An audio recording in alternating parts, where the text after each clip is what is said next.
Antara paparan buletin petang ini, biodiesel B15 mula esok berkukuh keselamatan negara. Dan 3 pekerja berdepan detik cemas kapal hantu terbakar.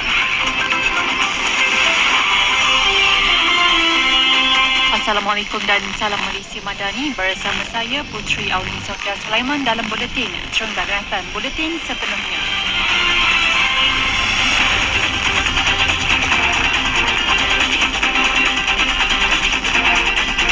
Penggunaan My Digital ID sebagai kaedah pengesahan umur mampu melindungi kanak-kanak daripada ancaman siber. Ketua Pegawai Eksekutif Agensi Keselamatan Siber Negara, Dr. Megat Zahiri Megat Tajudin berkata, membuka akaun media sosial. Menurutnya, My Digital ID berguna sebagai lapisan keselamatan tanpa memberi akses kepada